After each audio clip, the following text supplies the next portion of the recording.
할렐루야. 반갑습니다. 우리가 오늘 특별히 이렇게 매월 넷째 주마다 우리 청년부 또 중고등부 친구들이 함께 이렇게 하나님께 예배하기 위해서 또 같이 성도님들과 함께 교제하기 위해서 찬양 인도하고 또 함께 찬양 앞에서 찬양하기로 했습니다. 우리가 부족한 실력이고 또 성도님들이 보시기에 아직 좀 모자라 보일 수 있겠지만 우리 하나님을 사랑하고 하나님을 예배하는 마음은 동일하니 우리 친구들도 우리의 이 예배에 동참해 주시고 또 함께 뜨겁게 찬양하기를 간절히 원합니다. 보니까 매일 목사님들이나 간사님들 인사시키더라고요.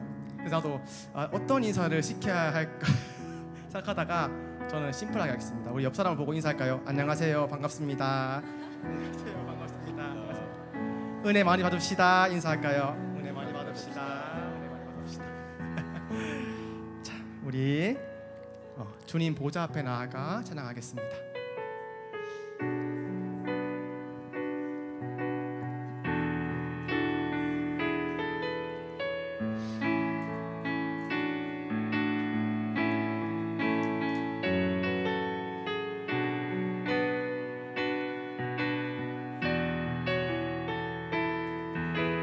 주님 보좌 앞에 나아가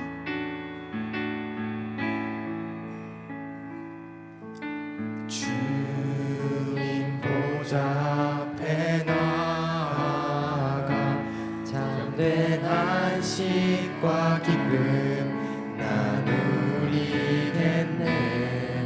경배하며 주의 얼굴 구할 때 신실하신 주님 주님 보좌 앞에 주님 보좌 앞에 나아가 참된 안식과 기쁨 나누리겠네. 경배하며 주의 얼굴 구할 때 신실하신 주님 참 신실하신 하나님 신실하신 하나님 신실하신 주 나의 주 하나님은 신실하신 주 신실하신 하나님 신실하신 하나님 신실하신 주 나의 주 하나님은 신실하신 주님 기도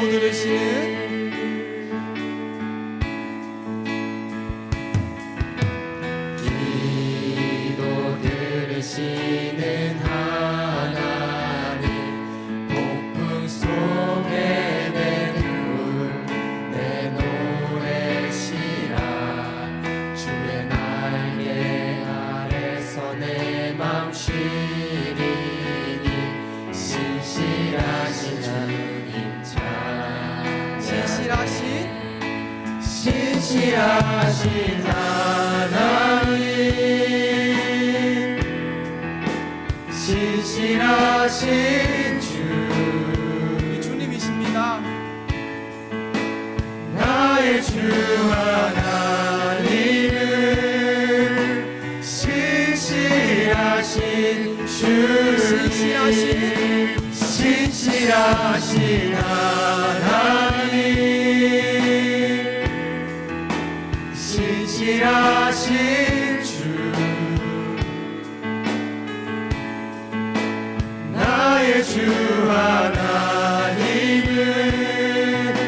신실하신 주 평화 내려주신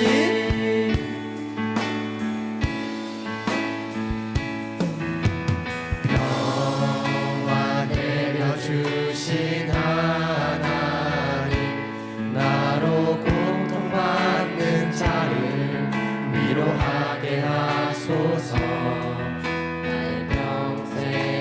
주의 사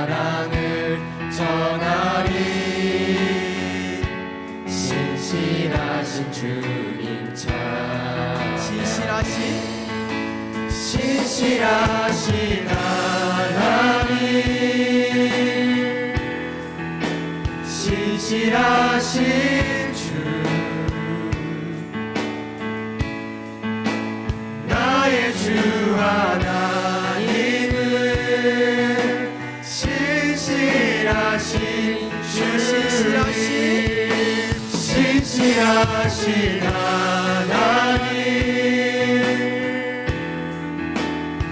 신실하신 주, 나의 주 하나님은 신실하신 주, 신실하신 하나님, 신실하신 하나님, 신실하신 주, 나의 주 하나님은 신실하신 주님.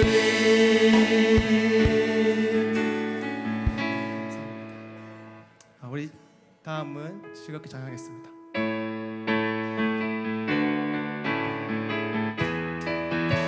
죄에서 자유를 얻게 하는 보혈의 능력, 주의 보혈, 시험을 이기고 승리하니 참 놀라운 능력이로다. 주의 보혈 능력 있도다. 주의 피 믿으오. 주의 보혈 그 어린 양의 매우 귀중한 육체의 정욕을 이기는 보혈의 능력, 주의 보혈, 정결한 마음을 얻게 하니 참 놀라운 능력이로다. 주의 보혈 능력 있도다. 주의 피 믿으오. 주의 보혈 그 어린 양의 매우 귀중한 피로다.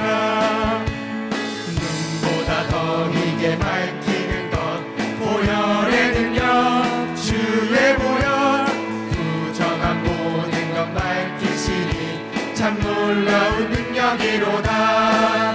주의 보혈 능력 있도다. 주의 피 믿으오.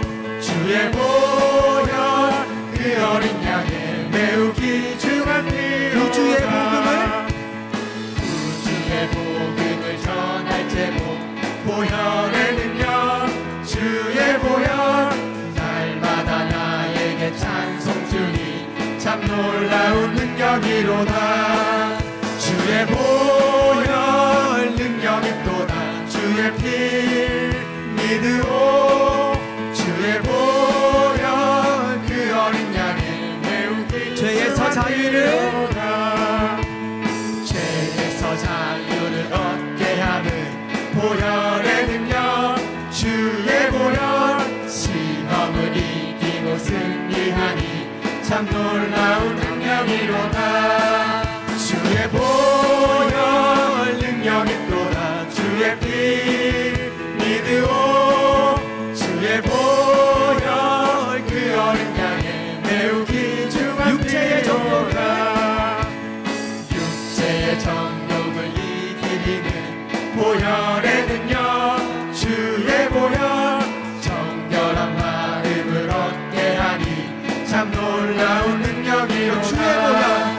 주의 보혈 능력 있도다.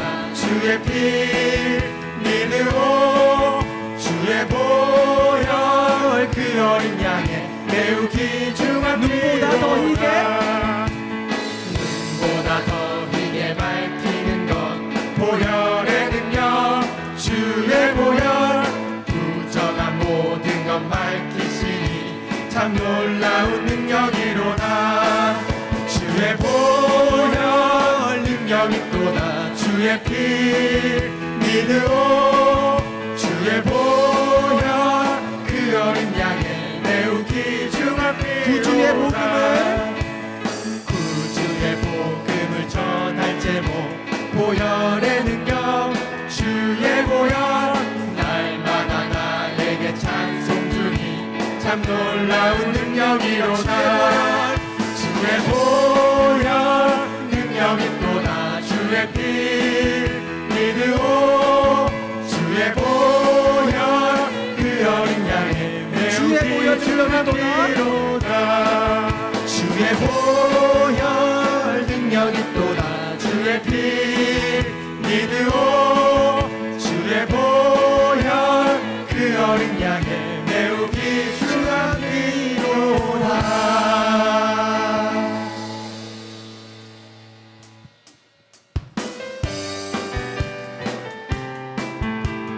하나님의 사랑 찬양합시다. 변찮는 주님의 변찮는 주님의 사랑과 거룩한 보혈의 공로를 우리 다 찬양을 합시다. 주님을 만나볼 때까지 예수는 우리를 깨끗게 하시는 주시니 그의 피 우리를 눈보다 더 희게 우리를 깨끗게 한 피는 우리를 깨끗게 한 피는 무궁한 생명의 물이새 생명의 구원을 받은 자 하나님 찬양을 합시다. 예수는 우리를 깨끗게 하시는 주시니 그의 피 우리를 눈보다 더 희게 주님의 주님의 거룩한 보혈을 날마다 입으로 간증해 담대히 싸우며 나가세 천국에 들어갈 때까지 예수는 우리를 깨끗게 하시는 주시니 그의 피 우리를 눈보다 더 희게 십자가 단단히 붙잡고 십자가 단단히 붙잡고 날마다 이기며 나가세 머리에 멸류관 쓰고서 주 앞에 찬양할 때까지 예수는 우리를 깨끗게 하시는 주시니 그의 피 우리를 눈보다 더 희게 변찮는 주님의 변찮는 주님의 사랑과 거룩한 보혈의 공로를 우리 다 찬양을 합시다. 주님을 만나볼 때까지 예수는 우리를 깨끗게 하시는 주시니 그의 피 우리를 눈보다 더 희게 우리를 깨끗게 한 피는 무궁한 생명의 물일새 생명의 구원을 받은 자 하나님 찬양을 합시다.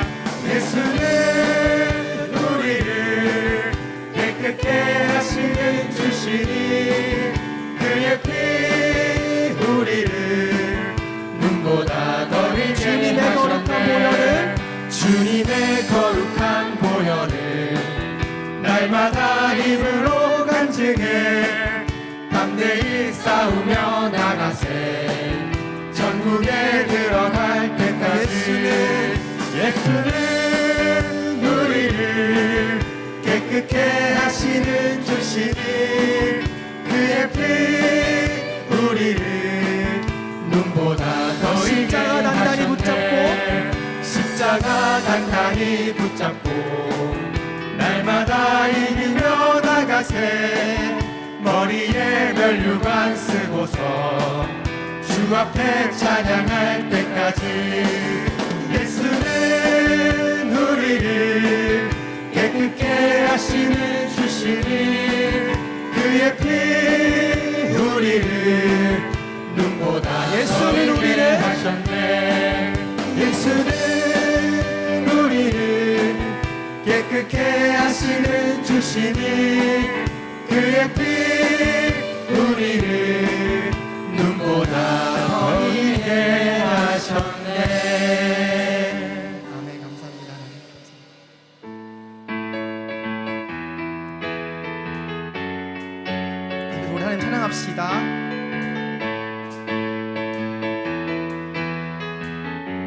갈급한 내 맘, 갈급한 내 맘 만지시는 주 사랑과 노래 드리기 원합니다. 주 사랑해요, 주 찬양해요.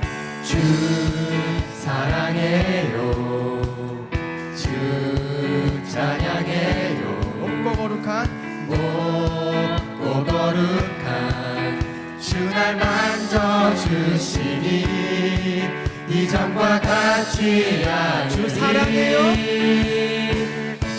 주 사랑해요, 영원히 찬양해. 예수 신령과 진정으로 경배 드려요. 주 사랑해요, 영원히 찬양해. 예수 신령과 진정으로 경배 드려요. 내일 주님과 함께 지내며 주의 부르심 주 마음 알기 원해. 내 모든 호흡, 내 모든 호흡 주께 속했네. 주의 부르심, 주의 부르심 주 마음 알기 원해. 내 생명 주께 속. 주 사랑해요, 주 사랑해요, 영원히 찬양해. 예수 신령과 진정으로 경배 주 드려요. 사랑해요, 주 사랑해요, 영원히 찬양해. 예수 신령과 진정으로 경배 드려요.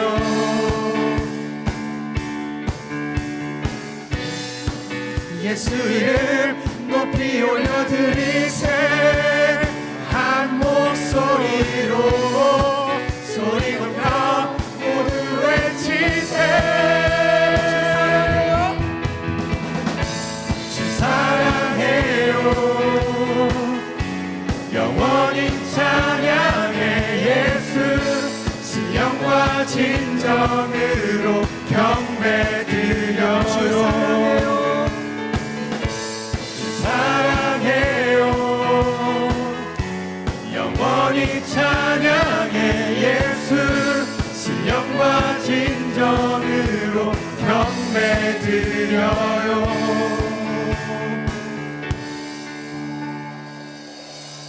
주 사랑해요, 영원히 찬양해.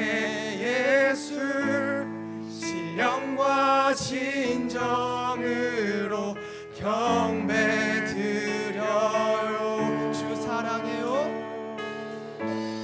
주 사랑해요, 영원히 찬양해. 예수 신령과 진정으로 경배 드려요. 주 사랑해요, 영원히 찬양해. 예수 신령과 진정으로 경배 드려요. 주 사랑해요,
오직 주님 한 분만 간절히 더 원합니다.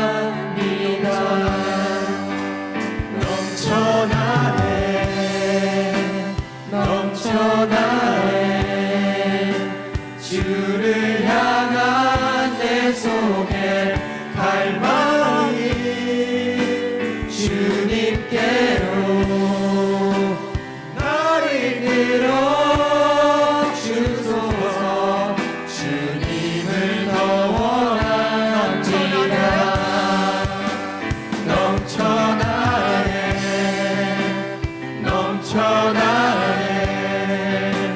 주를 향한 내 속에 갈망이 주님께로 날 이끌어 주소서. 주님을 더 원합니다. 우리 함께 기도하기 원합니다. 우리 이렇게 기도합시다. 하나님, 우리에게 지금도 늘 부어주시는 하나님의 무한한 사랑에 우리 강북 성산교회가 반응하기 원합니다. 우리를 바른 길로 이끌어주시고 우리가 하나님만을 갈망하는 마음 허락해달라고 우리 함께 기도합시다. 기도하겠습니다. 주님, 주님, 하나님 감사합니다. 이렇게도 우리가 함께 하나님 찬양할 수 있는 마음 주셔서 감사합니다. 하나님만을 갈망하는 우리를 받아주시고 이렇게 말씀하실 것 말씀 듣게 하여 주시옵소서. 하나님, 우리의 사랑 받아주시고 우리를 받아주시옵소서.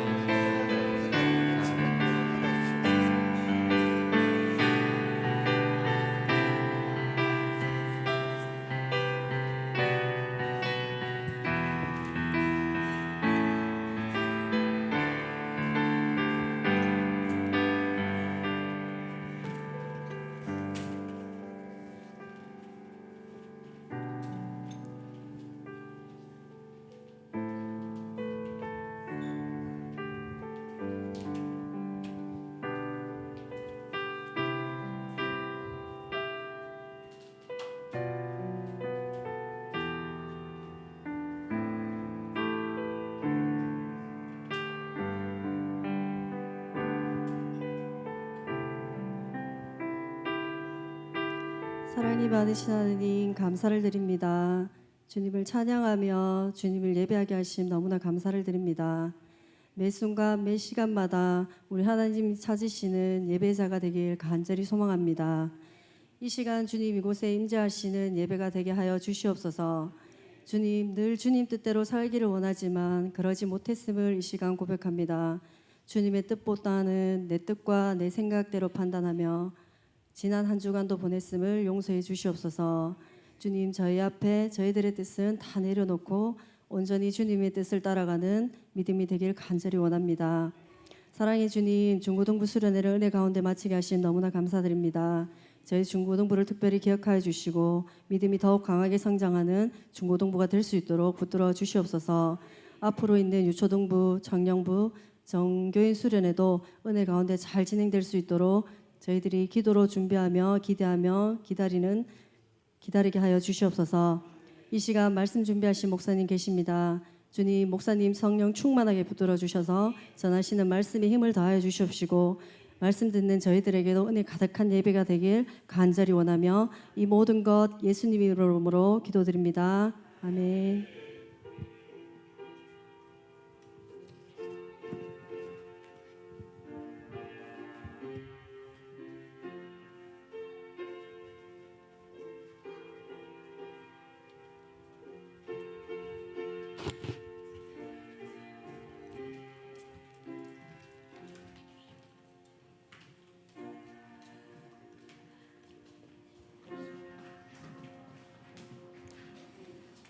오늘은 우리 사목장 나오셔서 준비하신 특송 하나님께 드리겠습니다.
할렐루야.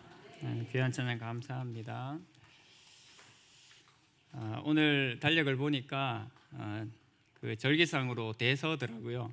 우리나라 24절기가 있는데 제일 가운데 12번째 절기인 대서, 그야말로 이제 큰 여름 가운데, 무더위 가운데 저희가 지나고 있는 것 같습니다. 방금 특송해 주신 것처럼 하나님의 은혜 가운데서 또 우리가 이 여름을 넉넉하게 이기는 은혜가 우리 가운데 충만할 줄로 믿습니다. 함께 말씀 보겠습니다. 오늘 열왕기하 2장 1절에서 11절까지 말씀입니다. 구약성경 열왕기하 2장 1절에서 11절까지 말씀, 제가 가진 성경으로 구약성경 561면 562면에 있습니다.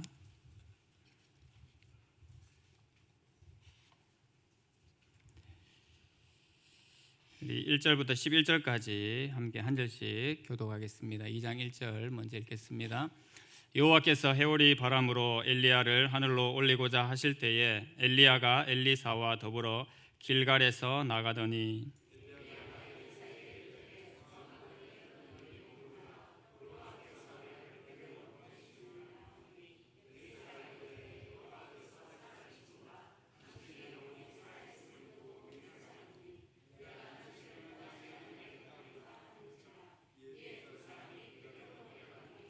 베델에 있는 선지자의 제자들이 엘리사에게로 나와 그에게 이르되 여호와께서 오늘 당신의 선생을 당신의 머리 위로 데려가실 줄을 아시나이까 하니 이르되 나도 또한 아노니 너희는 잠잠하라 하니라.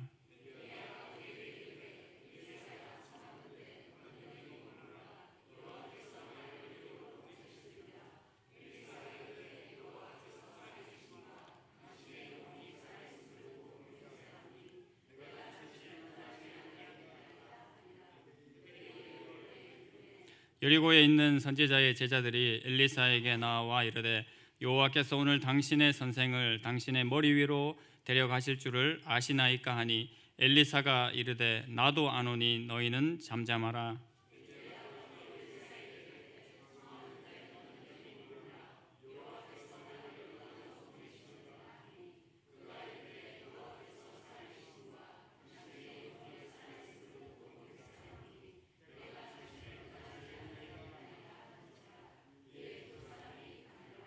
선지자의 제자 50명이 가서 멀리 서서 바라보매 그 두 사람이 요단가에 서 있더니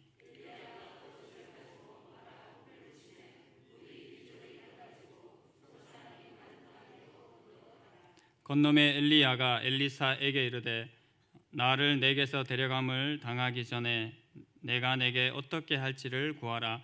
엘리사가 이르되 당신의 성령이 하시는 역사가 갑절이나 내게 있게 하소서 하는지라.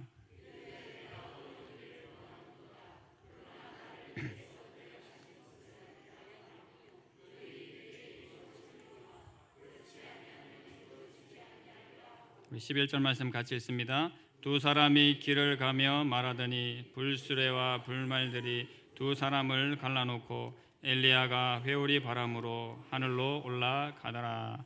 아멘. 오늘 주신 말씀을 통해서 어떻게 주를 따를 것인가라는 제목으로 함께 말씀 받고자 합니다. 사무엘하 15장에 보면 다윗 왕에게 반란을 일으킨 아들 압살롬의 이야기가 나옵니다. 저희가 잘 아시다시피 다윗의 그 아들들 형제들 간의 불미스러운 일로 인해서 한동안 어려운 시간을 보내게 됐죠. 아주 깊은 골이 생겼고 특히 아버지 다윗 왕과 그 아들 압살롬 사이에는 아주 가까워질 수 없는 그런 어려운 일이 그들 가운데 생긴 것을 우리가 성경을 통해서 잘 알고 있습니다. 그런데 그것도 시간이 지나고 또 요압의 중간 역할로 인해서 그 깊어졌던 골이 이제 정리가 되고 가까워질 수 있는 그런 시기를 맞게 되었죠. 그래서 관계가 어느 정도 회복되었다고 믿었던 그때 어떤 일이 벌어졌냐 하면 갑자기 아들 압살롬이 다윗을 향해서 반역의 칼을 꺼내드는 그런 놀라운 일이 이제 벌어지게 됩니다. 관계가 괜찮았다라고 생각을 했었는데 실상은 그게 아니었죠. 아들 압살롬이 이 4년 동안 칼을 갈았습니다. 겉으로는 아무렇지도 않은 것처럼 웃으면서 이제 아버지와 화해하였노라라고 그런 제스처를 취했지만 실상은 그렇지 않았던 거죠. 4년 동안의 칼을 갈면서 그날을 잡았고 결국은 그 반역의 깃발을 그 백성들과 함께 지도자들과 함께 반역의 깃발을 드는 일이 일어났습니다. 그 상황을 맞은 그 다윗의 마음, 왕인 다윗이지만 또 한편으로는 아버지인 자신이었기 때문에 그 상황을 맞았을 때 얼마나 마음이 무너졌겠습니까? 그런데 그 상황이 실제로 일어나고 말았죠. 근데 그 상황은 이제 누가 보아도 다윗은 지는 해가 되었고 압살롬은 뜨는 해가 되는 그런 형국으로 상황이 펼쳐져 가고 있었습니다. 그런데 지는 해라는 그 상식, 지는 해가 분명하다라는 생각이 깊어지던 그때에도 다윗을 따르는 사람들이 있었는데요. 대표적으로 가드 사람 이때가 그러했고 또 제사장이었던 사독과 아비아달이 그러했습니다. 그리고 다윗의 친구였던 후세라는 사람이 그 지는 해인 다윗을 끝까지 따라가려고 하는 그런 마음들이 있었습니다. 가드 사람 이때 같은 경우에는 아마도 다윗이 도망자 시절부터 함께 있었던 그 사람으로 보입니다. 말 그대로 이제 가드 사람이었죠. 이스라엘 땅이 아닌 이 가드 땅 사람이었지만 다윗과 함께 했던 그 하나님의 영광과 은혜를 맛보았기 때문에 그때부터 시작해서 다윗의 이 왕이 될 때까지 함께 그 길을 걸어갔던 사람으로 보입니다. 다윗이 잘 나갈 때야 뭐 얼마든지 다윗을 추종하고 따를 수 있지 않겠습니까? 하지만 지금의 상황이 그렇지 않죠. 그런데 그 어려운 시기에 이때가 그렇게 이야기를 합니다. 여호와의 살아계심과 또 내 주 왕께서 살아계심을 두고 내가 맹세하옵건대 왕이 가시는 곳에 나도 갈 것이고 왕이 죽는 곳에서 나도 죽겠노라라고 그렇게 선언을 합니다. 다윗 입장에서는 얼마나 마음이 든든했겠습니까? 지금 나는 이제 쫓겨가는 신세인데 그 사무엘 하의 표현들을 보면 어떻습니까? 다윗이 맨발로 울면서 도망을 가는데 머리를 내려서 그 부끄러움과 수치를 무릅쓰고 자신을 따르던 신하들과 함께 그렇게 도망을 가게 됐죠. 그런 상황이 있었습니다. 그리고 제사장 사독과 아비아달도 어떻게 했습니까? 여호와의 임재를 상징하는 그 언약궤를 메고 이 피난길을 가는 다윗 앞에 나타났습니다. 역시 왕을 따르겠다라는 그러한 표현이었죠. 다윗이 어떻게 얘기했습니까? 너희는 돌아가라. 너희가 나를 함께 가는 것이 나에게 너무 부담스럽다. 이 모든 일이 하나님께서 계획하시고 나의 죄로 인해서 나의 허물로 인해서 되어진 일이기 때문에 하나님께서 혹시라도 기회를 주시면 다시 내가 이 여호와의 언약궤를 볼 날이 있을 것이다 라고 얘기를 하면서 그 언약궤를 가지고 다시 예루살렘 성으로 돌아가라고 그렇게 이야기를 합니다. 후세 또한 어떡하죠? 후세도 와서 역시 말합니다. 내가 다윗 왕을 따라가겠습니다 라고 그렇게 이야기를 했습니다. 그런데 역시 후세에게도 당신이 나를 따라가는 것은 나에게 더 짐이 되고 내게 누를 끼치는 일이다라고 하면서 예루살렘으로 돌아가라고 그렇게 얘기를 합니다. 그리고 한 가지 특명을 주지요. 바로 압살롬의 모사였던 아히도벨의 모략을 어리석게 할 것을 그렇게 공고를 하고 이제 돌려보냅니다. 이 이야기를 보면 다윗 왕의 형편이 참 좋지 않지만 그런 상황 가운데도 이렇게 다윗 왕을 따랐던 그 사람들의 모습을 보게 됩니다. 오늘 본문에도 역시 그와 같은 느낌이 있는데요. 물론 엘리야의 상황은 다르지만 끝까지 이 엘리야를 따라가고자 하는 마음이 바로 엘리사 선지자에게 나타났던 것을 보게 됩니다. 엘리야와 엘리사 만남이 어떠했는지 우리 먼저 말씀 한번 찾아볼까요? 말씀 같이 한번 찾아봤으면 좋겠습니다. 열왕기상 우리 보셨던 열왕기 하나 말씀 앞쪽에 열왕기상 19장 19절 말씀을 같이 한번 찾아보면 좋겠습니다. 오늘 제가 직접 찾아보려고 따로 PPT는 안 드렸습니다. 열왕기상 19장 19절이요.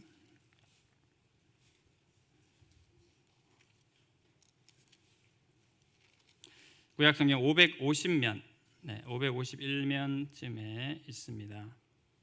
열왕기상 19장 19절 같이 읽어보겠습니다. 시작. 엘리야가 거기서 떠나 사밧의 아들 엘리사를 만나니 그가 12겨릿소를 앞세우고 밭을 가는데 자기는 12겨릿소와 함께 있더라. 엘리야가 거리로 건너가서 겉옷을 그 위에 던졌더니 아멘. 이것이 바로 엘리야 선지자와 엘리사와의 첫 만남을 묘사하고 있는 것입니다. 엘리야는 지금 상황이 어땠냐 하면 갈멜산 대첩을 잘 아시죠? 갈멜산에서 바알과 아세라 선지자들을 다 이게 쳐부수고 정말 승승장구했는데 그 이세벨의 한마디 때문에 멀리 그 호렙산까지 쫓겨 내려가게 된 그 상황이었습니다. 근데 거기에서 다시 하나님의 세미한 음성을 듣고 새롭게 힘을 얻어서 만나게 되었던 그 사람이 바로 이 후계자 엘리사였던 것입니다. 그래서 보면 겉옷을 그 위에 던졌다라고 얘기를 하죠. 겉옷을 던진다라는 의미는 내가 너를 후계자로 삼겠다라는 이제 그러한 의미입니다. 그렇게 했을 때 엘리사의 마음이 어떻겠습니까? 엘리사도 엘리야만큼은 아니었지만 지금 이 이스라엘 땅에 벌어지고 있는 일, 우상 숭배가 얼마나 만연하고 하나님을 하나님 되게 섬기지 못한 그 일을 애통해하면서 그 일을 답답하게 여기던 와중이었는데 그때 바로 엘리야 선지자가 와서 이렇게 제안을 했을 때 한편으로는 너무나 기쁘고 한편으로는 굉장한 부담감이 있었겠죠. 엘리야가 대단한 선지자지 않습니까? 그래서 그 선지자가 이 제안을 했을 때 이런 상황을 접하고 있었을 것입니다. 우리가 흔히 말해서 엘리사가 그 엘리야의 제안을 들었을 때 어떻게 반응을 했냐 하면 비용 계산을 깨끗하게 했습니다. 무슨 말이죠? 이것저것 다 계산해보고 주저주저 하지 아니하고 깔끔하게 내가 엘리야 선지자를 따라가겠습니다라는 그런 결단을 했단 말입니다. 저희가 읽은 바로 뒤에 보면 19장 21절에 그것을 묘사하고 있습니다. 역시 같이 한번 읽어보겠습니다. 19장 21절 시작. 엘리사가 그를 떠나 돌아가서 한 겨릿소를 가져다가 잡고 소의 기구를 불살라 그 소고 닮아 식성에 주어 먹게 하고 일어나 엘리야를 따르며 수종 들었더라. 아멘. 엘리야의 행동이 이제 이러했다라는 거죠. 엘리야의 제안에 아주 쿨하게 엘리사가 반응을 했습니다. 앞에 밭을 갈 때 어떻게 묘사하고 있었습니까? 엘리사가 12겨릿소를 가지고 밭을 갈고 있었다라고 했습니다. 이 12겨릿소면 한마디로 12쌍입니다. 쉽게 말해서 계산하면 24마리죠. 여러분 지금 집에 소 24마리 가지고 계신 분 잘 없으시죠? 네, 당시에 소 24마리를 가지고 있고 농사를 지었으면 그야말로 부농이고 고농입니다. 재산이 있었다라는 것이지요. 그래서 시대의 상황과 맞지 않게 나의 먹거리, 내가 먹고 살 걱정은 없는 그런 사람이라고 해도 과언이 아닐 것입니다. 그런데 그 분홍이었던 엘리사에게 엘리야가 찾아와서 이런 제안을 했을 때 흔쾌히 그렇게 따라가겠다고 얘기를 하지요. 어떻게요? 한 겨릿소를 그냥 잡아버립니다. 소 2마리 소고기 파티하는 겁니다. 그래서 그것을 먹고 소 기구들 다 불태웠다 그러죠. 무슨 뜻입니까? 앞으로 하나님께서 명령하신 그 사명을 감당하기 위해 이제 이 일은 접고 오직 하나님만을 따라가겠습니다라는 이제 그런 의미겠습니다. 그리고 바로 엘리야 선지자들을 따라가게 된 것이죠. 오늘 이 엘리사가 엘리야를 따라가는 그 본문의 모습을 보면서 우리도 어떻게 주 대신 예수 그리스도를 따를 것인지를 비교해 보아서 함께 살펴보기를 원합니다. 오늘 본문을 통해서 보게 되는 것은 첫 번째로 바로 스스로 결단하여 끝까지 엘리야를 따르는 모습을 보게 된다라는 것입니다. 저희는 어떻게 적용이 되겠습니까? 우리 역시 스스로 결단하여 끝까지 예수 그리스도를 따라가겠다라는 결단과 삶으로 나아가야 되겠다라는 것이지요. 오늘 본문을 보게 되면 여러 가지 지명들이 이제 많이 나와 있습니다. 그렇죠? 길갈이 나오고 베델이 나오고 여리고 요단들이 이제 나오게 됩니다. 다 의미 있는 장소들입니다. 길갈과 베델과 여리고와 이 요단들. 길갈에서는 특별히 애굽의 수치를 벗었다라는 이제 그런 의미를 있는 곳입니다. 베델은 좋지 못한 모습도 있었죠. 그 금송아지가 세워졌던 그 아쉬운 우상 숭배의 현장이기도 합니다. 여리고는 또 어떤 곳입니까? 여리고는 이 가나안 땅 정복의 관문이었죠. 요단을 건너자마자 여리고 성을 무너뜨림으로 말미암아 이 가나안 정복의 이 전초기지가 되고 모든 가나안을 정복하는 중요한 역할을 하는 곳이 여리고였습니다. 그리고 요단은 너무나 잘 알고 있죠. 이스라엘에게 요단을 건넌다라는 의미는 중요한 의미입니다. 가나안 땅으로 들어가느냐 아니면 들어가지 않느냐 있다라는 이제 그런 의미이기 때문에 중요한 이제 의미를 담고 있는 이제 그러한 지명들입니다. 오늘 1절부터 6절까지 말씀을 보시면 느낌이 어떠셨습니까? 자꾸 이제 반복합니다. 똑같은 얘기 계속 하는 것처럼 이제 그렇게 들리죠. 길갈에 갔더니 그렇게 얘기를 하고, 베델에 갔더니 또 그렇게 얘기를 합니다. 엘리야는 어떻게 얘기를 합니까? 엘리사야, 너는 여기 머물러라. 나는 하나님께서 부르시는 그곳으로 가야 되겠다. 그렇게 얘기하고, 엘리사는 반대로 하나님의 살아계심과 또 당신의 그 살아계심을 두고 맹세하옵건대 내가 끝까지 당신을 따라가겠습니다라고 그렇게 이야기를 이제 하는 것이죠. 어떻게 보면 생각을 이렇게 할 수 있습니다. 엘리야 선지자가 엘리사를 테스트해 보나? 이 녀석이 끝까지 따라오나 안 따라오나 내가 한번 테스트해 볼까? 마치 이제 그런 마음이 들 정도입니다. 근데 엘리사 입장에서는 어떻겠습니까? 뭔가 굉장히 간절한 마음을 가지고 엘리야를 따라가는 겁니다. 한국말로 거의 바지 가랭이라도 뭐 잡고 뭔가 사정을 하는 듯한 그런 간절한 마음이 지금 엘리사에게 이제 있는 거거든요. 이유가 분명히 있지 않겠습니까? 끝까지 따라가는 것이 좋은 의미이기도 하겠지만 분명히 이유가 있기 때문에 그렇게 엘리사가 엘리야를 그렇게 이제 따라가게 이제 되는 것이죠. 뭐 영적인 의미에서 봤을 때 그렇게 이제 해석하는 학자들도 있습니다. 엘리야가 이제 하나님을 만나기 직전이기 때문에 하나님께서 회오리 바람으로 이제 데려가시려는 현상을 이미 이제 선지자들의 제자들도 다 알고 있었죠. 그렇기 때문에 엘리야 선지자 입장에서는 뭔가 마음의 준비를 하고 하나님을 맞을 준비를 하는 입장에서 이제 그렇지 않았을까라는 생각을 하게 된다라는 것입니다. 반대로 엘리사 입장에서는 진짜 하나님께서 데려감을 당하기 전에 내가 뭔가 받아내야 될 것, 마무리해야 될 것이 있는데 그것을 반드시 이제 마무리 짓겠다라는 그런 의도가 있었던 것 같습니다. 서로의 마음이 어떠했는지는 천국 가서 분명하게 확인을 할 수 있겠습니다만 어쨌든 이 엘리사가 간절한 마음을 가지고 따라갔다라는 것은 분명하지요. 그래서 그 자세는 오늘 우리가 하나님을 믿고 예수 그리스도를 믿고 따라가는 우리 입장에서는 똑같이 적용해 볼 사실이다라는 것입니다. 우리가 형편과 상황이 다 다르지만 또 모태신앙이든 모태신앙이 아니든 어찌하든 지금 우리의 상황들은 예수 그리스도를 믿고 예수님을 따라가는 사람들이 되지 않았습니까? 그러하다라면 어쨌든 결론을 볼 때까지 예수 그리스도 앞에 설 때까지 끝까지 우리가 하나님을 따라가는 삶을 살아야 된다라는 것 분명하죠. 지난 3년 동안의 코로나를 지나면서 한국교회 또 전 세계적으로 특별히 이 부흥의 시간들도 있었지만 특별히 믿음을 가진 자들이 믿음을 저버리는 일도 똑같이 있지 않았습니까? 제가 코로나 시기를 지나면서 여러 가지 마음 아픈 일들이 우리 믿는 사람들에게 있었지만 어떤 동네에 있었다는 그 소문이 되게 마음 아프게 들렸습니다. 어떤 동네에 교회가 없었던 거예요. 그러니까 저희 입장에서는 그 동네에 교회가 없다라는 것은 얼마나 통탄하고 불쌍한 일입니까? 구원의 방주가 그 지역에 없다는 것, 물론 다른 지역으로 교회를 갈 수 있겠습니다만 그 지역에 복음의 방주, 구원의 방주가 있다라는 것은 그 지역에 복을 받았다는 증거지 않습니까? 눈으로 보이는 교회의 증거가. 그런데 우리 동네에 교회가 없는 것이 얼마나 다행인지 모르겠다라는 그런 말을 했다라는 거죠. 왜요? 코로나가 교회 중심으로 퍼지는 때가 있었으니까 교회 없어서 우리 동네 코로나가 안 생겼다라는 그런 말을 했다라는 겁니다.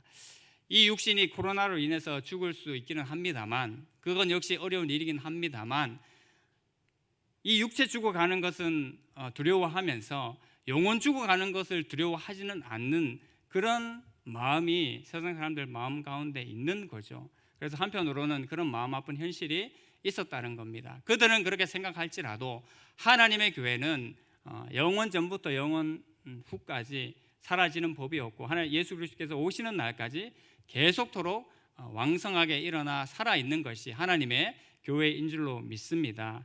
어떤 지역적인 특성으로 인해서 아니면 여러 가지 공동체적인 특성으로 인해서 교회가 때로는 소멸되기도 하지만 예수님께서 창조하신 이후로의 모든 교회들은 예수님께서 오시는 그날까지 계속적으로 역동적으로 살아 움직이게 되는 것이죠. 그러기 때문에 믿음을 가진 우리가 역시 끝까지 이 주님을 따라가는 것은 우리에게 있어서 가장 기본적인 일이고 또 마땅히 해야 될 일임을 생각을 하게 됩니다. 시편 57편 7절에 어떻게 이야기를 하고 있습니까? 하나님이여 내 마음이 확정되었고 내 마음이 확정되었사오니 내가 노래하고 찬송하리이다라고 고백합니다. 하나님께로 내 마음이 향한 것이, 또 하나님께로 내 마음을 향하여 살 것이 내 마음이 확정을 했습니다. 내 심령이 확정을 하였기 때문에 내가 평생을 하나님 앞에 노래하고 찬송하면서 살겠습니다라는 그 고백을 하는 것이지요. 마찬가지입니다. 한 번 믿은 예수 그리스도 아무렇지도 않게 믿은 것 같지만 결단코 그렇지 않습니다. 우리가 오전에 말씀드린 것처럼 우리 모두는 그리스도의 보혈로, 가치로 따지면 예수님 짜리의 인생이 되는 겁니다. 여러분 100만 불, 1000만 불짜리 어떤 그런 물건이 저에게 주어졌다라고 생각했을 때 그 가치가 얼마나 대단하다라는 것을 우리가 실감합니까? 예수님을 뭘로 바꿀 수 있겠습니까? 어떤 것으로도 바꿀 수가 없습니다. 우리 한 사람 한 사람은 예수님 짜리의 인생인 줄로 믿습니다. 그래서 그 은혜를 가지고 살아가는 것, 하나님 앞에 가는 날까지 변함없기를 간절히 소망합니다. 두 번째로 우리가 살펴보게 되는 것은 바로 엘리사가 성령의 충만을 구하며 그 길을 따라갔다라는 사실입니다. 오늘 그 말씀 6절의 말씀, 8절 말씀을 같이 한번 보겠습니다. 열왕기하 2장 8절 말씀 시작. 엘리야가 겉옷을 가지고 말아 물을 치매 물이 이리저리 갈라지고 두 사람이 마른 땅 위로 건너더라. 아멘. 엘리야는 그만 있으라고 계속했고 또 엘리사는 끝까지 쫓아가겠노라고 그렇게 따라갔죠. 그래서 결국은 길갈에서 베델로, 베델에서 여리고로, 여리고에서 요단으로, 결국은 요단을 건너게 되는 건너게 되는 것까지 그렇게 이제 진행이 됩니다. 그러하면서 바로 엘리야가 엘리사에게 구한 것이 무엇을 구하고 있습니까? 9절 하반절에 보면 내가 내게 어떻게 할지를 구하라. 엘리사가 이르되 당신의 성령이 하시는 역사가 갑절이나 내게 있게 하소서 하는지라라고 했습니다. 이제는 끝까지 따라왔고 이렇게 따라왔으니까 엘리야도 이제 마음이 진 것 같아요. 그래서 자 이제 헤어지기 전에 네가 진짜 뭘 구할 건지를 한번 얘기를 해봐라. 그랬더니 엘리사가 구했던 것이 뭡니까? 금은 보화나 어떤 권위나 다른 어떤 것이 아닌 갑절의 영감을 내게 허락해 주소서라고 선지자 엘리야에게 얘기를 이제 하게 되죠. 그랬더니 엘리야의 대답이 뭡니까? 그건 내가 하고 싶어도 쉽게 줄 수 있는 게 아니다. 하나님의 영역이다라는 것을 얘기를 이제 하는 겁니다. 하지만 내가 여호와로 인해서 하늘로 올라가는 것을 보게 되면 그 일이 이루어질 것이다라고 이야기를 하게 됩니다.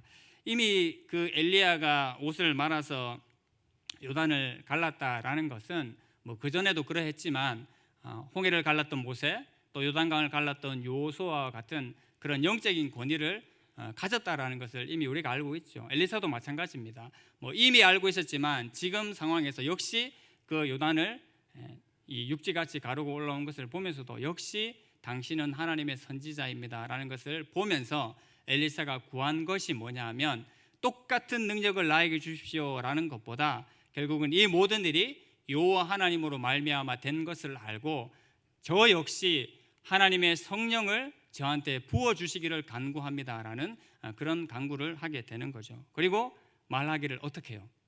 2배, 2배로 내가 받기를 원합니다라고 이야기를 합니다. 여러분 2배로 구했다라는 것은 어떤 의미로 생각이 드십니까? 엘리사가 욕심쟁입니까? 네, 한 배도 그냥 줘도 감사한데 2배로 달라 그러니까 욕심으로 이제 들릴 수가 있죠. 신명기 말씀에 근거하면 2배의 몫을 받는다라는 것은 장자의 몫을 받는다라는 의미입니다. 그래서 장자인 것을 확인해 준다. 즉 어떤 고난을 승계하는 권리를 가졌음을 인정해 준다라는 것입니다. 그래서 갑절의 영감을 받는다라는 것은 다른 말로 하면 이제 엘리야의 후계자가 진정으로 엘리사가 되었다라는 것을 증거해 주는 말이기도 합니다. 하지만 동시에 앞서 제가 말씀드렸던 것처럼 엘리야의 10년 가운데 다른 모든 것들 다 필요하겠지만 다 제쳐놓고 당신이 하나님의 영감과 그 성령으로 일했던 것처럼 저도 하나님의 영감과 그 성령이 없으면 일할 수 없습니다라는 그 고백으로 받아들일 수밖에 없는 것이죠. 저희도 마찬가지지 않습니까? 끝까지 주를 따르기로 결단하고 또 우리의 삶의 현장에서 사역의 현장에서 삶을 살아갑니다만 때로는 지칠 때가 있죠. 제 같은 사역자들도 지칠 때가 있습니다. 그런데 무엇으로부터 힘을 얻어야 되겠습니까? 우리 성도님들께서 해주시는 위로 또 뭐 여러 가지 좋은 것들을 공급받는 것도 힘이 되지만 가장 중요한 공급은 하나님께서 말씀을 허락해 주시고 성령을 부어 주셔서 우리의 심령과 마음이 다시 살아나는 은혜가 제 안에 있어야지만 우리 안에 있어야지만 우리의 모든 삶들을 감당할 수 있고 우리의 사역들을 감당할 줄로 믿습니다. 그러하기 때문에 엘리사가 그것을 간구하는 것이지요. 근데 저는 이 2배를 구했다라는 것을 보면서 뭐 이런 생각도 좀 들었습니다. 어떤 의미냐 하면 엘리사가 그 대단한 엘리야를 따라가려니까 얼마나 마음이 좀 어려웠겠어요. 어렵지 않겠습니까? 전임자가 대단하면 후임자는 많이 어렵습니다. 뭐 회사도 그렇고요, 교회도 마찬가지지 않습니까? 그리고 특히 가정에서 아버지가 대단한 업적을 이룬 사람이면 아들이 어떻습니까? 아들 정말 부담스럽거든요. 때로는 아버지가 대단하지 않아서 감사한 아들도 있어요. 네, 좀 이렇게 어떻게 말하면 아버지보다 더 이렇게 좀 잘 살고 유능하게 살 수 있는 어떻게 보면 은혜가 주어졌다라고 생각할 수도 있기 때문에 그럴 수 있습니다. 또 시대가 그렇지 않습니까? 시대가 웬만하면 부모님들께서 이뤄놓으신 그 상황들을 뛰어넘기가 쉽지 않은 시대와 세대가 지금의 세대입니다. 그러니까 그만큼 가면 대단한 거고 요즘은 뭐 그만큼 가는 것도 바라지 않는 시대를 우리가 살고 있지 않습니까? 그러니까 그런 면에서 엘리야를 생각해 봤을 때 2배로 저에게 영감을 부어 주십시오라는 말은 저는 능력이 너무 안 되기 때문에 엘리야보다 2배의 영감을 부어 주셔야지만 제가 앞서 엘리야 선지자의 사역을 할까 말까입니다라는 그런 심정이 아니었을까라는 생각도 들었습니다. 이렇게 보면 그것은 욕심장애보다 겸손의 표현인 거죠. 하나님, 저는 너무 부족합니다. 저는 엘리야 선지자가 했던 그 사역을 도무지 꿈꾸고 그 할 수 있는 능력이 있으리라고 도저히 상상하지도 않습니다. 그러니까 최소한 저에게는 2배의 성령을 부어 주셔야지만 제가 그것을 감당할 수 있을 것 같습니다라는 그런 겸손의 표현이지 않을까라는 생각도 들었습니다. 상황이 어찌하든지 간에 중요한 것은 예수 그리스도를 따라가는 사람은 반드시 하나님께서 부어주시는 성령으로 말미암아 살아가고 또 그 일을 감당해야지 그 일을 온전히 감당할 수 있다라는 사실을 우리가 분명히 기억을 했으면 좋겠습니다. 엘리야도 대단한 선지자였지 않습니까? 그 대단한 선지자였지만 엘리야 심령과 마음 가운데 성령이 부어지지 않았을 때, 하나님께서 허락하시는 그 세미한 음성, 말씀이 주어지지 않았을 때 엘리야도 정말 우리와 성장이 같은 그런 사람이었습니다. 여러분, 갈멜산에서 그 바알과 아세라 신들을 다 때려 부신 얘기 너무나 잘 아시잖아요. 그 850명하고 싸운 그 한 사람의 엘리야, 정말 대단한 사람이지 않습니까? 하나님의 은혜가 부어졌기 때문에 그러한 일들을 할 수가 있었죠. 그런데 그 엘리야가 어떻게 했습니까? 그 뒤에 자기가 생각했던 그림이 그려지지 않으니까 여러분, 지도상으로 보면 얼마나 도망간지 아십니까? 200km를 도망간 게 아니라 저 밑에 광야까지 내려가서 온 군대를 다 보내도 찾지 못할 만한 그 정도의 거리까지 도망을 가는 거죠. 엘리야 선지자도. 왜요? 이세벨 여왕이 그렇게 얘기를 했거든요. 내가 내일 이맘때에 너를 죽이지 않으면 반드시 너를 죽이겠다라고 그렇게 선언을 합니다. 여러분, 근데 이세벨도 왜 그렇게 얘기를 했을까요? 죽이지 못합니다. 죽일 거면 지금 죽여야죠. 야, 내가 널 지금 죽인다 그랬는데 내가 내일 널 꼭 죽일 거야, 그렇게 얘기한 건 너 빨리 숨어라, 아니면 내 눈앞에 사라져라, 그렇게 얘기하는 거죠. 이세벨 여왕도 그렇게 얘기를 하면서 하나님이 두려웠던 거예요. 바알과 아세라 신들의 위세가 대단했지만 그 바알과 아세라 신들이 한 방에 하늘의 불로 인해서 가는 거 보고 두려워한 거죠. 그래서 그렇게 얘기를 한 겁니다. 근데 그 인간의 말을 듣고 엘리야가 그냥 꼬꾸라져 버리게 되죠. 어디 갔습니까? 그늘도 안 비치는 그 로뎀 나무 밑에 쓰러져 가지고 하나님, 저 여기서 죽을래요. 저 이제 사역 안 하렵니다, 하나님. 그렇게 마음이 가난해지고 낮춰졌지 않습니까? 그런데 하나님께 다시 말씀을 주시고 성령을 부으셔서 일으켜 주셨던 것을 알고 있습니다. 아무리 대단한 사람도, 아무리 능력 있는 사람도 주의 성령과 함께 하시지 않으면 그 사역과 모든 일들이 헛것된다라는 것을 우리가 분명히 기억하기를 소망합니다. 마지막 세 번째로는요, 엘리사가 그 엘리야를 보면서 따라간 것, 그것은 바로 하나님의 영광과 은혜를 바라보고 하나님의 영광과 능력을 바라보고 따라갔다라는 사실입니다. 10절 말씀 한번 같이 보겠습니다. 11절 말씀 같이 보겠습니다. 시작.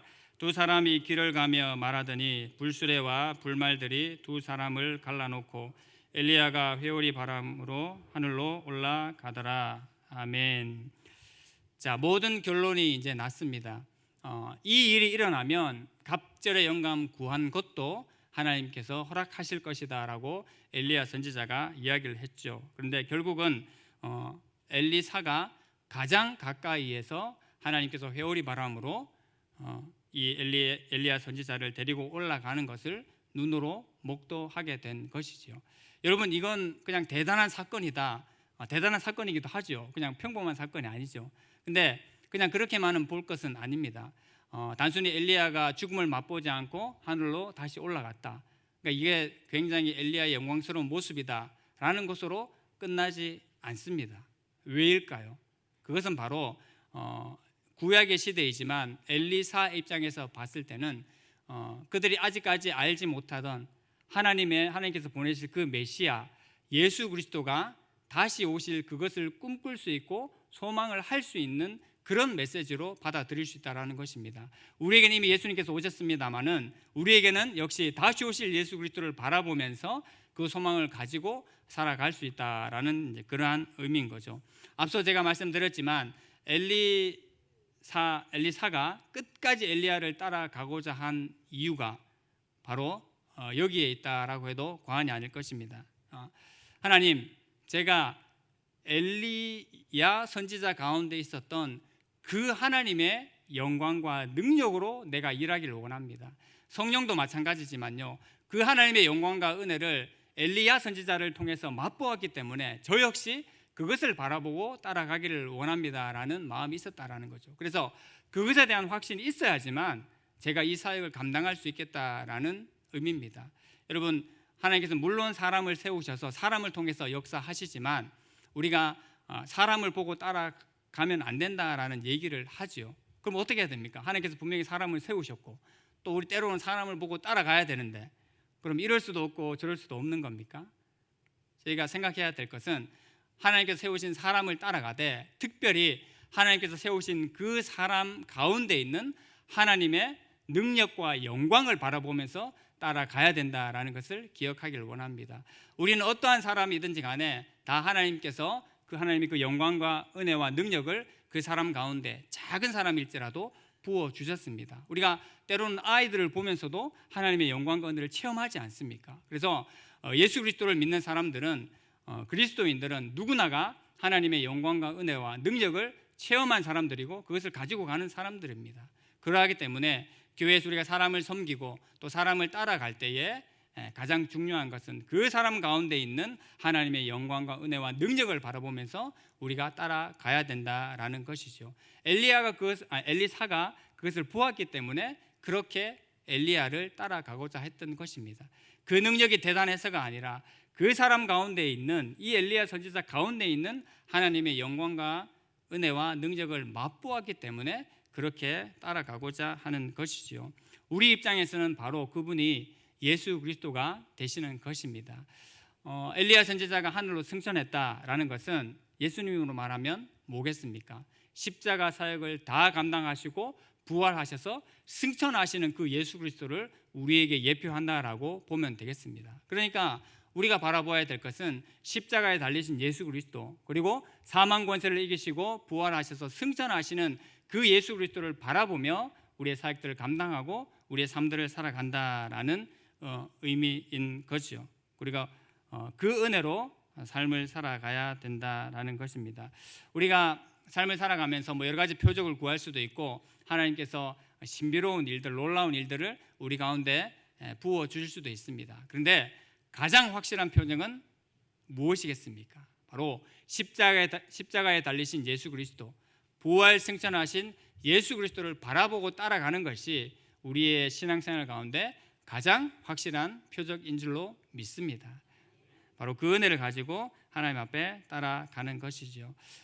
올 한 해도 이제 하반기로 접어들면서 중반을 이미 넘어가고 있습니다. 열심히 또 달려오셨고 또 남은 한 해를 달려가셔야 되는데 우리의 심령과 마음 가운데 이 은혜가 있기를 원합니다. 하나님, 저의 심령과 마음 가운데 주의 성령을 부어 주시옵소서. 그리고 하나님의 영광과 은혜와 능력을 바라보며 또 내가 우리가 가야 할 길을 감당케 하여 주시옵소서라는 은혜가 있기를 원합니다. 사역을 하시면서 또 여러분 모든 신앙생활과 교회생활을 하시면서 가장 어려운 것이 뭐가 있습니까? 여러 가지 어려운 것들이 있을 수 있죠. 기쁘고 감사한 것도 많지만 동시에 어려운 것들이 우리 가운데 있을 수 있습니다. 제가 생각하기에는 사람을 세우고 사람을 섬기는 것만큼 어려운 일이 없는 것 같아요. 여러분, 사역자들은 교회를 이렇게 담임하기 전까지는 이동하지 않습니까? 이동해서 그전 교회에서 이런 사역을 했으면 다음 교회 가서는 자연스럽게 더 잘할 수 있을 것 같다라는 생각이 들기도 합니다. 그런데 막상 가보면 그럴까요? 그런 것도 있지만 딱히 그러지는 않습니다. 왜요? 그 가장 중요한 이유는 어느 교회를 가든 어느 공동체를 가든지 사람을 세우고 살리고 키우고 고치고 하는 그 일들은 쉽지 않은 일들이기 때문에 그러합니다. 거기에는 반드시 하나님의 은혜와 능력이 있어야지만 그 일을 감당하게 된다라는 것이죠. 오늘도 모든 부서 곳곳에서 또 사랑하는 우리 교회 곳곳에서 이 사람을 세우고 키우고 살리는 그런 일들을 감당하시는 성도님들이 다들 그렇게 열심히 하고 계신데 하나님께서 부어주신 은혜와 능력으로 우리가 이 사역들을 감당하고 또 그 은혜로 살아갈 수 있기를 간절히 소망합니다. 우리가 그 은혜 가운데서 온전히 주를 따르고 합당하게 주를 따르기를 소망하는 모든 주의 가족들 되기를 간절히 소망합니다. 우리 예수 사랑합니다. 우리 찬양하시면서 말씀 붙잡고 한번 기도하기를 원합니다.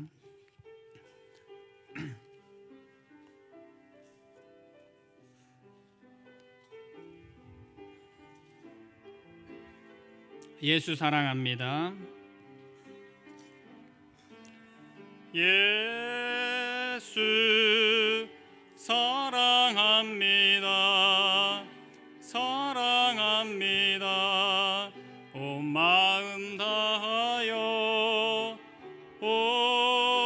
오직 주님 한 분만 간절히 더 원합니다. 예수 사랑합니다. 예수 사랑합니다. 사랑합니다. 온 마음 다하여 오직 주님 한 분만 간절히 더 원합니다. 넘쳐나네 넘쳐나네 주를 향한 내 속에 갈망이 주님께로 날 이끌어 주소서. 주님을 더 원함이 넘쳐나네 넘쳐나네 넘쳐나네 넘쳐나네 주를 향한 내 속에 갈망이 주님께로 날 이끌어 주소서. 주님을 더 원합니다.